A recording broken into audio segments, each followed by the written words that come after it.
예, 부동산 경제론 12주차 두 번째 시간입니다. 좀 전에 이제 부동산 공간 시장의 균형을 나타내주는 디파스켈리 휘트 모형의 일사분면에 대해서 설명드렸죠. 그래서 일사분면은 요게 일사분면이죠. 그래서 종축에는 종축 이오놈이고요. 종축 세로축에는 임대료, 그리고 횡축, 그러니까 가로축에는 공간재고, 공간재고의 양, 뭐 요게 이제 들어간다라고 생각을 하시면 좋을 듯 싶습니다. 이제 이사분면서부터 다시 또 설명을 드려야 됩니다. 이사분면서부터 사사분면까지 설명을 드려야 되는데요. 마찬가지로 이제 강의안, 네 번째 강의안을 올려놓고 진행을 해보도록 하겠습니다. 자, 이사분면은 부동산 자산시장의 균형을 나타내주는 그런 분면, 사분면이다라고 생각을 하시면 좋을 듯 싶습니다. 그래서 일사분면에 부동산 공간시장에서 임대료가 결정이 되면 그 결정된 임대료로부터 자산가격이 결정된다라고 생각을 하시면 좋을 듯 싶습니다. 그래서 임대료를 횡축에다 두고 그 다음에 자산가격을 종축, 세로축에다 둡니다. 그래서 이렇게 이제 일사분면에다가 만약 정말 표현한다라고 하면은 자산가격이 종축이 되는 거고요. 세로축이 되는 거고요. 임대료가 횡축이 된다라고 생각을 하시면 좋을 듯 싶습니다. 이걸 갖다 나중에 종축, 세로축을 기준으로 해가지고 회전 이동시킵니다. 회전 이동시키면은 이런 모양이 되겠죠. 그래서 이게 이제 이사분면이 되고요. 그럼 이걸 갖다가 어떻게 이동하느냐라고 했을 때 이걸 제가 일어나야 되겠네요. 그래서 이게 이렇게 이제 이동이 되는 거예요. 그래서 이렇게 이제 정축을 기준으로 해가지고 90도로 정축을 기준으로 해서 회전하는 게 아니네요. 그냥 저기 막 이렇게 돼 있던 걸 갖다가 여러분들 보시기에는 왼쪽이 되겠죠. 그래서 왼쪽으로다가 이렇게 이동한다. 그러면 이제 이사분면이 된다라고 생각을 하시면 좋을 듯 싶습니다. 그래서 부동산 공간시장하고 자산시장의 가격 변수가 임대료와 자산가격인데요. 이 둘을 갖다 연결하는 고리는 자본환원율이라고 생각해 볼 수 있습니다. 그래서 자본환원율은 자본 투자에 대한 요구 수익률을 의미하면서 이제 외생 변수라고 생각할 수 있는데요. 자본환원율은 자본시장에서 결정이 된다라고 생각을 하시면 좋을 듯 싶습니다. 그래서 일반적으로 수익을 창출하는 자산의 가격은 그 자산에서 창출되는 현금 흐름의 현재 가치에 의해서 결정이 되는데요. 부동산 자산의 현금 흐름은 순영업소득, Net Operating Income, 줄여서 이제 NOI라고 이제 표현을 하기도 하고요. 또는 이제 순임대료이다라고 생각을 해볼 수 있습니다. 그래서 투자자가 이제 T기, 어떤 기가 있는데요. 어떤 기간이 있는데 T기라고 한번 해보자고요. 그래서 T기에 오피스 빌딩을 구입해가지고 1년 동안 임대하고 T 플러스 1기에 매각하는 경우를 한번 생각해 보자고요. 자, 그러면은 T기에 오피스 빌딩을 구입하는데 이제 그때의 자산 가격을 PT라고 하고요. 그 다음에 T 플러스 1기에 매각을 하는 거죠. 그러면 T 플러스 1기에 매각할 때의 자산 가격을 PT 플러스 1이라고 이제 생각을 하시면 좋을 듯 싶어요. 그러니까 여기서 분모에 있는 PT 그리고 분자의 마지막 항에 있는 PT가 이제 T기에 오피스 빌딩을 구입할 때 지불한 가격이다라고 생각하시면 되고요. PT 플러스 1은 1년 동안 임대를 놓고 1년 뒤에 다시 팔아버리는 겁니다. 매각을 하는 겁니다. 그래서 그때의 매각 가격을 갖다가 PT 플러스 1이라고 생각을 하시면 좋을 듯 싶어요. 그 다음에 그 1년 동안 임대를 놓는데 임대를 놓으면 당연히 임대료를 얻게 되죠. 임대료를 수입으로 얻게 됩니다. 그놈을 RT 플러스 1이다라고 이제 생각을 하시면 좋을 듯 싶어요. 그러면 요 첫 번째 있는 부분, 즉 다시 말해서 RT 플러스 1을 PT로 나눠준 RT 플러스 1을 PT로 나눠준 요거는 뭐라고 생각할 수 있냐면은 그냥 1년 동안의 어떤 그 소득과 관련된 임대료 수입과 관련된 수익률이다라고 생각해 볼 수 있죠. 그래서 이놈을 갖다가 뭐라고 불러주냐면은 소득 수익률이라고 또 불러주기도 합니다. 그래서 RT 플러스 1 오버 PT 이걸 갖다가 이제 소득 수익률이라고 얘기를 하고요. 그 다음에 두 번째 괄호로 묶여있는 이 부분 PT 플러스 1 마이너스 PT 이게 바로 뭐예요?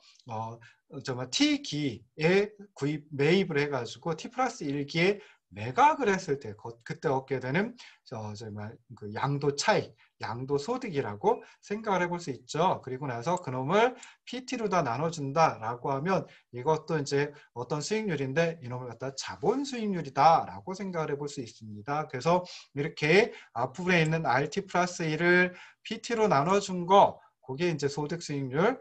두 번째 부분 괄호로 묶여 있는 PT 플러스 1 마이너스 PT를 PT로 나눠준 거, 요건 자본 수익률. 그래서 그 둘을 합친 게 바로 투자의 수익률이다라고 생각을 해볼 수 있습니다. 자, 그럼 이 투자자가 이 오피스 빌딩 대신에 다른 자산에 투자할 경우에 기대할 수 있는 수익률, 그걸 우리 흔히 요구 수익률이라고 얘기를 하고요. 그걸 자본 환원율이라고 생각을 하시면 좋을 듯 싶어요. 그래서 자본시장의 균형을 이룬다라고 하는 거, 자, 자본시장의 균형을 이룬다라고 하는 것은 부동산에 투자를 할 수도 있고요. 부동산의 대체 투자 수단인 주식이나 채권에 투자를 할 수도 있겠죠. 그래서 이렇게 부동산에 투자했을 때 얻게 되는 수익률하고 그 다음에 다른 자본의 주식이나 채권에 투자했을 때 얻게 되는 수익률하고 같다라고 하면은 더 이상 자본이 또는 자금이 부동산 시장에서 다른 자본시장 또는 다른 자본시장에서 부동산 시장으로 이렇게 흘러오거나 흘러나가거나 하질 않겠죠. 그러면 자본시장이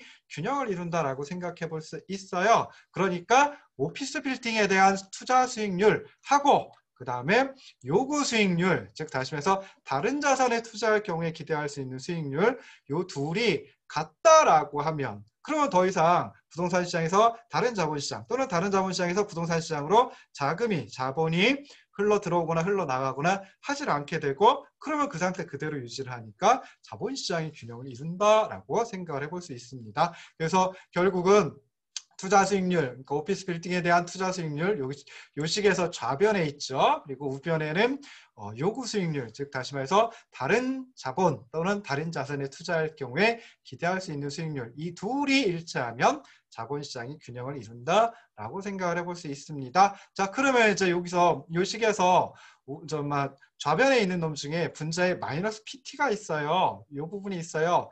이걸 마이너스 PT를 분모의 PT로 나눠주면 어떻게 될까요? 마이너스 1이 되죠. 그리고 마이너스 1을 우변으로 이항시키면은 여기서처럼 1, 2 됩니다. 그래서 우변에 이제 1 플러스 i가 되고요. 좌변은 이 부분이 빠지니까 RT 플러스 1 플러스 PT 플러스 1 오버 PT가 됩니다. 그래서 이런 식을 갖다 이제 하나 찾아낼 수가 있어요. 자, 그리고 이제 이걸 정리를 하는 거예요. 뭐에 대해서 정리를 하냐면은 좌변의 분모에 있는 PT로다가 정리를 하는 겁니다. 그래서 PT로다 정리를 하려면 요 식에서 여기 있는 요 식에서 좌변의 분모에 있는 거 PT를 우변으로 돌리고 이항시키고 그리고 그놈을 좌변에다 쓰면 그냥 PT분의 1이니까 우변으로 이항시키면 이거 PT가 되겠죠. 그 다음에 요 식의 우변에 있는 1 플러스 i가 우변에 있는데요. 이걸 좌변으로 이항시키고 그럼 분모로 들어가겠죠. 그리고 그놈을 우변에다 그냥 써놓는 겁니다. 그러면 좌변에는 PT가 있고요. 우변에는 RT 플러스 1 플러스 PT 플러스 1을 1 플러스 i로 나눠준 놈이 남게 됩니다. 그래서 뭐 이 식을 다 끝까지 쫓아오지 못하셔도 돼요. 끝에 있는 것만 기억하셔도 돼요. 그런데 이런 식으로 해가지고 도출을 해냅니다. 그래서 여기서 보면은 이 우변을 갖다가 또 우변의 분자에 보시면은 플러스로 연결이 돼 있으니까 이 플러스를 갖다가 기준으로 해서 나눠 놓을 수 있죠. 그래서 PT는 RT 플러스 1 오버 1 플러스 I 플러스 PT 플러스 1 오버 1 플러스 i라고 하는 요 식으로다가 이제 생각을 해볼 수 있습니다. 자, 그럼 요게 이제 T기의 가격이 이렇다라고 하는 거예요. T기의 가격이 이렇게 결정이 된다. 자, 그러면 T기의 가격 말고 T 플러스 1기의 가격, PT 플러스 1은 어떻게 결정이 되느냐라고 했을 때 요 T 대신에 요 식에서 T 대신에 T 플러스 1을 넣어주시면 되거든요. 그래서 좌변에는 T 대신에 T 플러스 1 넣어주면 PT 플러스 1이 되겠죠. 그 다음에 우변에는 여기 T가 있어요. 그리고 여기도 T가 있죠. 여기에도 RT 플러스 1 할 때 T가 있고요. PT 플러스 1 할 때 T가 있어요. 그거 대신에 T 플러스 1을 넣어주면은 요 우변 첫 번째 항은 RT 플러스 2 오버 1 플러스 i가 되고요. 우변 두 번째 항은 PT 플러스 2 왜냐하면 t 대신에 t 플러스 2를 넣어준 거니까 t 플러스 1 더하기 1은 t 플러스 2죠. 그래서 pt 플러스 2 오버 1 플러스 i가 됩니다. 그래서 요 식을 갖다가 윗식에 보면 여기 pt 플러스 1이 있어요. 그래서 그거 대신에 pt 플러스 1 대신에 우변에 있는 rt 플러스 2 오버 1 플러스 i 플러스 pt 플러스 2 오버 1 플러스 i를 갖다가 넣어주면은 그걸 넣어주면은 첫 번째 항은 그냥 그대로 있겠죠. 여기 첫 번째 항은 요 식에서 첫 번째 항은 그대로 있어요. 근데 두 번째 항 pt 플러스 1 대신에 여기 있는 요 놈을 갖다 넣어주니까 그러면은 두 번째 항은 rt 플러스 2 오버 1 플러스 i의 제곱 플러스 pt 플러스 2 오버 1 플러스 i의 제곱 이런 식이 나오게 됩니다. 그래서 이 과정을 계속 반복한다 라고 하면 그러니까 여기에 pt 플러스 2가 있으니까 요 pt 대신에 여기서 pt 대신에 pt 플러스 2를 넣어주고 다시 그놈을 갖다가 여기에다가 대입하고 뭐 이런 식으로 해버리면은 결국 여기 있는 요 식이 나오게 됩니다. 그래서 pt는 rt 플러스 1 오버 1 플러스 i 플러스 rt 플러스 2 오버 1 플러스 i의 제곱 플러스 뭐 쭉쭉쭉 해서 rt 플러스 라지 t 오버 1 플러스 i의 라지 t승 플러스 pt 플러스 라지 t 오버 1 플러스 i의 t승 이렇게 나와요. 근데 t가 막 계속 커진다라고 하면 1서부터 해가지고 1, 2, 3, 4 해가지고 쭉 나간다라고 하면 그러면 1 플러스 i의 라지 t승은 이거 무한대에 가까워지거든요. 그러니까 우변의 맨 마지막 항의 분모가 무한대에 가까워진다라고 하면 우변 맨 마지막 항은 뭐가 되겠어요? 분모가 무한대니까 무한대 분의 1은 0이 되죠. 그래서 마지막 항은 0이 되고 날려버려도 됩니다. 그래서 여기 있는 요식이 이제 나오게 되는데요. 이렇게 해가지고 PT라고 하는 것은 RT 플러스 1 오버 1 플러스 I 플러스 RT 플러스 2 오버 1 플러스 I의 제곱 뭐 이런 식이 이제 나오게 돼요. 그러면은 이거 여기서 이제 몇 가지 가정을 하는데요. 첫 번째 가정은 그러니까 이 식이 의미하는 것은 먼저 부동산 자산 가격은 해당 부동산에서 창출되는 미래 임대료의 현재 가치와 같다라고 이제 생각을 해볼 수 있습니다. 그리고 여기에 대해서 이제 가정을 하는데요. 매 기의 임대료가 R로 다 일정하다. 그러니까 T 플러스 1기의 임대료도 R이고 그 다음에 T 플러스 2기의 임대료도 R이고 T 플러스 3기, T 플러스 라지 T 기의 임대료도 R이라고 일정하다라고 하면 여기 우변에 있는 우변 분자에 있는 것들을 전부 다 R로 다 바꿔줄 수 있죠. 그러면 식이 어떤 식이 나오게 되냐면은 여기 있는 요 식이 나오게 됩니다. 요 식이 이제 나오게 됩니다. 그래서 P는 R 오버 1 플러스 I 플러스 R 오버 1 플러스 I의 제곱 플러스 R 오버 1 플러스 I의 3승 플러스 쭉쭉쭉 이런 식으로 이제 나가게 돼요. 이걸 좀 조작을 하는데요. 이게 이제 등비급수의 합이죠. 그래서 고등학교 수학 시간에 짜증나게 들어보셨을 것 같은데요. 등비급수의 합 구하는 거 어떻게 하냐면 요 식의 좌변 우변에다가 똑같이 좌우변에다가 1 플러스 i를 곱해주면 여전히 등호가 성립을 합니다. 그래서 양변에 1 플러스 i를 곱해주면 좌변에는 1 플러스 i 곱하기 p가 되고요. 우변에는 여기 분모가 1 플러스 i가 있으니까 곱해주면은 1 플러스 i를 곱해주면 이게 하나씩 날아가 버리겠죠. 그래서 r 더하기 r 오버 1 플러스 i 플러스 R 오버 1 플러스 i의 제곱 플러스 쭉쭉쭉 이런 식으로 이제 나가게 됩니다. 요 밑에 있는 요 식에서 위에 있는 요 식을 빼주는 거예요. 그러면은 어떤 식에서 다른 식을 빼준다라고 하면 좌변은 좌변끼리 빼주고 우변은 우변끼리 빼줘도 여전히 등호는 성립을 합니다. 그래서 밑에 식이 아래에 있는 식의 좌변은 1 플러스 i의 i 곱하기 p이고요. 그 다음에 위에 있는 식의 좌변은 p니까요.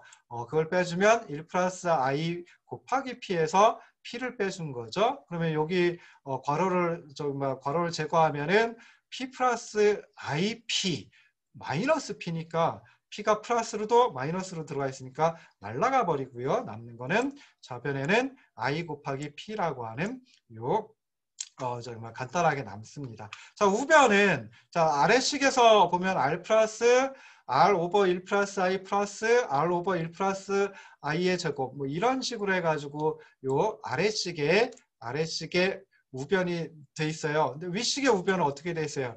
R 오버 1 플러스 I 플러스 R 오버 1 플러스 I의 제곱. 그러니까 요 밑에식의 우변의 첫 번째 항 R 빼놓고 나머지는 다 똑같아요. 그러니까 밑에식의 우변에서 윗식의 우변을 갖다 빼준다라고 하면 뭐만 남게 되느냐? R이라고 하는 값 하나만 남게 됩니다. 그리고 정리하면 IP는 R이라고 하는 요 식이 남게 되죠. 간단한 식으로 정말 이루어집니다. 여기서 다시 P에 대해서 가격에 대해서 자산 가격에 대해서 정리를 하면 P는 R 오버 I라고 하는 이런 두 번째 식을 찾아낼 수가 있습니다. 자, 여기서 이제 조금 정리하면 다른 식으로 정리하면 그러니까 이 윗식에서 I에 대해서 정리하면 그러니까 P를 좌변에 있던 P를 우변으로 넘기면 I는 R 오버 P가 되죠. 그래서 그놈이 이제 아까 자본 환원율이라고 얘기를 했어요. 그래서 I는 R 오버 P가 되고요. 그러니까 자본 환원율을 갖다가 측정할 때는 임대료를 자산 가격으로 나눠줘서 간단하게 측정을 해볼 수 있다라고 생각을 하시면 좋을 듯 싶습니다. 그리고 그 역수인 I분의 1 하면 역수니까 P 오버 R이 되겠죠. 그래서 이놈을 갖다가 조수익 승수 뭐 이렇게 이제 부르기도 합니다. 자, 또 다른 가정을 하기도 하는데요. 그건 너무 어려우니까 그냥 지나가 보도록 하겠습니다. 그래서 두 번째 식 P는 R 오버 I라고 하는 이 두 번째 식 뭘 의미하느냐? 이게 중요하죠. 자본시장, 자산시장의 균형을 나타내주는 그런 식이다라고 생각을 하시면 돼요. 그래서 처음에 이사분면은 뭘 나타내 주느냐라고 했을 때 자산시장의 균형, 부동산 자산시장의 균형을 나타내 준다라고 얘기를 했고요. 그 부동산 자산시장의 균형을 나타내 주는 식이 바로 P는 R 오버 I라고 하는 이 두 번째 식이다라고 생각을 하시면 좋을 듯 싶습니다. 그래서 이렇게 해가지고 자산 가격은 임대료를 자본환원율로 나눠준 것이다 라고 하는 두 번째 식을 도출했는데요. 여기서 자본환원율이라고 하는 것은 결국 아까도 말씀드렸듯이 다른 자산, 부동산 자산이 아니라 다른 자산에 투자했을 때 요구되는 수익률, 다른 자산에 투자했을 때 얻게 되는 수익률이기 때문에 부동산 투자에 대해서도 이 정도 수익률은 얻어야지 요구하는 그런 요구 수익률이다라고 생각을 하시면 돼요. 근데 이런 자본환원율은 장기 이자율, 그리고 조세, 미래 임대료의 기대 상승률, 그리고 현금 흐름, 즉 임대소득의 위험, 뭐 이런 것들에 영향을 받는다라고 생각을 하시면 좋을 듯 싶습니다. 자, 그래서 이 부동산 자산 가격 P라고 하는 것은 부동산 투자의 수익률이 자본환원율과 같아지도록 결정이 되는데 이게 바로 부동산 자산시장의 균형을 나타내준다라고 생각하시면 되고요. 그런데 임대료와 자산 가격의 관계는 어떤 관계냐라고 했을 때 즉 P는 R 오버 I라고 하는 요 식을 가지고 생각해 보면 기울기가 I분의 1이고 1 오버 I이고 그리고 원점에서 출발하는 직선의 형태로 나타난다라고 생각해 볼 수 있습니다. 그래서 이렇게 일사분면에다가 종축의 자산 가격 그리고 횡축, 가로축에다가 임대료를 갖다 둔다라고 하면 요 그래프가 되겠죠. 그래서 여기서 보면은 P는 R 오버 I니까 요거 수식으로 요 식을 갖다 P는 R 오버 I라고 하는 식을 요 그래프에다가 평면에다가 그려놓으면 원점에서 출발하죠. 왜? 상수항이 없습니다. 그래서 원점에서 출발하고요. 그리고 기울기는 R 앞에 붙어 있는 계수 I분의 1이 되겠죠. 그래서 요 기울기가 여기 있는 요 기울기가 I분의 1이다라고 생각하시면 돼요. 그래서 기울기는 I분의 1이고 원점에서 출발하는 직선, 즉 원점에서 출발하는 방사선의 형태를 취한다라고 생각하시면 돼요. 자, 그러면 여기 일사분면에서 아까 임대료가 결정이 됐어요. 그리고 이 자산시장에 주어진다라고 하면 그러면 임대료가 R0일 때 자산 가격은 P0이다 라고 하는 거 이제 요 그래프 가지고 생각을 해볼 수 있습니다. 자, 그런데 여기서 자본환원율이 상승한다라고 하면 자본환원율도 결국은 이 디파스켈리 휘튼모형 밖에서 결정돼서 즉 자본시장에서 결정돼가지고 이 디파스켈리 휘튼 모형에 주어지는 외생 변수이다라고 생각해 볼 수 있어요. 그래서 자본환원율이 상승한다. 그거는 뭐 이 시장에서 결정되는 게 아니니까 그렇게 상승해가지고 이 시장에 부동산 시장에 주어지는 거죠. 그러면 주어진 임대료에 대해서 자산 가격이 더 하락하거나 또는 주어진 자산 가격에 대해 임대료가 더 상승해야 됩니다. 이 말이 무슨 소리냐면요.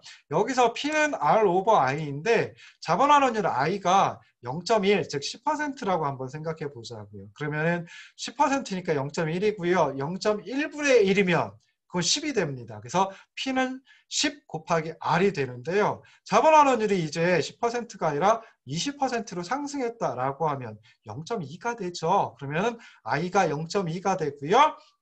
I분의 1은 0.2분의 1이니까 5가 됩니다. 그럼 P는 5R이 되죠. 5 곱하기 R이 되죠. 그래서 자본환원율이 10%, 0.1일 때는 이 P는 R 오버 I 곡선이 P는 R 오버 I라고 하는 요 식이 P는 10 곱하기 R이 되는데 자본환원율이 10%가 아니라 20%로 상승하면 그때는 P는 5 곱하기 R이 돼요. 그러니까 어떻게 되겠어요? 기울기가 더 적어지죠. 기울기가 적어지면 어떻게 돼요? 이렇게 오른쪽으로 회전 이동을 하게 됩니다. 기울기가 더 적어지니까요. 그래서 이렇게 자본환원율이 I에서 I'으로 상승한다. 좀 전에 A에서는 10%에서 20%로 상승한다. 라고 하면 임대료와 자산 가격의 관계를 나타내주는 P는 R 오버 I 곡선이 직선이긴 하지만 원점을 축으로 오른쪽으로 회전 이동한다. 그리고 이 그래프에서 보면 주어진 임대료 R제를 일사분면에서 결정돼서 자산시장에 주어지는 임대료 R0에 대응하는 자산가격은 이제 P0가 아니라 P1으로 하락한다라고 하는 거 생각을 해볼 수 있습니다. 그래서 이사분면 가지고 생각해 본 거 크게 한 3가지 정도 생각해 봤어요. 요약하면 첫 번째, 부동산 자산시장의 균형을 나타내주는 4분면이다 라고 생각을 하시면 좋을 듯 싶고요. 그래서 부동산 자산시장의 균형을 나타내주는 식 P는 R 오버 I라고 하는 두 번째씩 생각을 하시면 좋을 듯 싶습니다. 그리고 두 번째, P는 R 오버 I 곡선, 직선이 있긴 해요. 그렇지만 P는 R 오버 I 곡선은 우상향하는 방사선의 형태를 취한다라고 하는 거 기억하시고요. 그 다음에 세 번째, 자본환원율. 이 시장 밖에서 결정돼가지고 이 부동산 자산시장에 주어지는 자본환원율 I가 상승한다라고 하면 그때는 P는 R 오버 I 곡선이 우측으로 회전 이동한다라고 생각을 하시면 좋을 듯 싶습니다. 그래서 일사분면에 지금 이렇게 그렸어요. 그래서 일사분면에서는 여기서 이렇게 이제 우측으로 회전 이동한다라고 했거든요. 요걸 이사분면이면 이렇게 되죠. 이때도 오른쪽으로 회전 이동합니다. 그래서 그거 나중에 다른 걸 또 뒤에 4개의 4분면 함께 해놓은 거 가지고 한번 생각해 보도록 할게요. 자, 그 다음에 이제 3, 4분면입니다. 3, 4분면은 신축을 통한 건물의 신규 공급을 나타내주는 분면이다, 4분면이다 라고 생각을 하시면 좋을 듯 싶습니다. 그래서 여기서는 이제 신규 공급량이라고 하는 거 C라고 이제 표현을 했거든요. 그래서 C는 이제 신규로 건설하는 양 해가지고 컨스트럭트 앞자 따가지고 그냥 C라고 이제 표현을 한 듯 싶어요. 그래서 신규 공급량은 자산 가격에 당연히 영향을 받겠죠. 그 다음에 건물을 신축한다, 오피스 빌딩을 신축한다라고 하면 그때 들어가는 여러 가지 생산 요소가 있고 그 생산 요소의 가격에도 영향을 받습니다. 그리고 또 건물을 만드는데 여러 가지 규제들이 있어요. 그래서 그 규제 변수들에 의해서도 영향을 받는다라고 생각을 해볼 수 있습니다. 그런데 신규 공급량은 결국은 부동산 개발업자들, 부동산 건설업자들의 이윤 극대화에 의해서 결정이 된다라고 생각해 볼 수 있고요. 그럴 때 자산 가격이 주어지면 개발업자들은 그 주어진 자산 가격과 추가적인 비용, 한계 비용이 같아지는 공급량, 신규 공급량을 갖다가 결정한다라고 생각해 볼 수 있습니다. 그래서 그 식을 갖다가 한번 보면은 C는 FPX라고 생각을 해볼 수 있고요. 여기서 우변에 있는 FPX라고 하는 거 이게 이제 이게 이제 어떻게 보면은 뒷시계에서 조금 더 명확하게 나오는데요. 이게 이제 여기 좌변에 보시면 C라고 하는 신규 공급량이 있고요. 그다음에 우변에 괄호 안에 보면은 자산 가격, 그리고 얘는 이제 생산 요소의 가격이나 규제를 나타내 주는 변수입니다. 그래서 이 둘에 의해서 신규 공급량이 결정이 된다라고 하는 걸 나타내 주는 식이 네 번째 식입니다. 그래서 여기서 X는 아까도 말씀드렸듯이 생산 요소의 가격 그리고 규제의 수준 등을 갖다 나타내 주는 거고요. 이 X라고 하는 변수가 증가하면 신규 건설이 위축된다. 생산 요소의 가격이 높아져도 신규 공급량 줄어들 수밖에 없고요. 규제가 강화돼도 신규 공급량은 줄어듭니다. 그래서 또 마찬가지로 X라고 하는 이 변수는 외생 변수라고 생각을 하시면 돼요. 그래서 공급량이 증가하면 증가할수록 한계 비용은 증가하는 그런 성격을 보여줍니다. 그래서 이걸 한계 비용 체증의 법칙이다라고 이제 보통 얘기를 하거든요. 그래서 자산 가격과 신규 공급량의 관계를 나타내주는 신규 공급 곡선, 즉 C는 FPX라고 하는 이 곡선은 정의 기울기, 즉 다시 말해서 우상향하는 그런 형태의 곡선으로 여기선 직선을 표현을 했습니다. 그래서 곡선으로 나타나게 됩니다. 그래서 이 그림 보시면은 이것도 이제 일사분면에 표현을 했죠. 그래서 종축에 세로축에는 이제 신규 공급량 C가 들어가 있고요. 그다음에 횡축 가로축에는 자산 가격이 들어가 있습니다. 그래서 우상향하는 형태의 곡선으로 C는 FPX 곡선이 나타난다. 자산 가격과 신규 공급량 간의 관계를 나타내주는 C는 FPX 곡선이 이렇게 우상향하는 형태로 나타난다라고 생각을 하시면 돼요. 근데 C는 FPX 곡선은 사실 원점에서 출발하지는 않습니다. 그래서 그 이유를 갖다가 이제 좀 뒤에서 살펴보고요. 자, 여기서 이제 요소 가격이 상승하거나 규제가 강화되면, 즉 다시 말해서 외생 변수인 X라고 하는 변수가 증가하면, 더 커진다라고 하면, 그때는 이제 주어진 자산 가격에서 신규 공급량이 감소할 수밖에 없거든요. 규제가 강화돼도 신규 공급량 감소하고요. 그러니까 자산 가격은 그대로 있는데 규제가 강화되거나 생산 요소의 가격이 상승하거나 그러면 신규 공급량이 더 줄어들 수밖에 없어요. 그래서 요 C는 FPX 곡선이 오른쪽으로 이동한다라고 생각을 하시면 좋을 듯 싶습니다. 그러면 어떻게 되겠어요?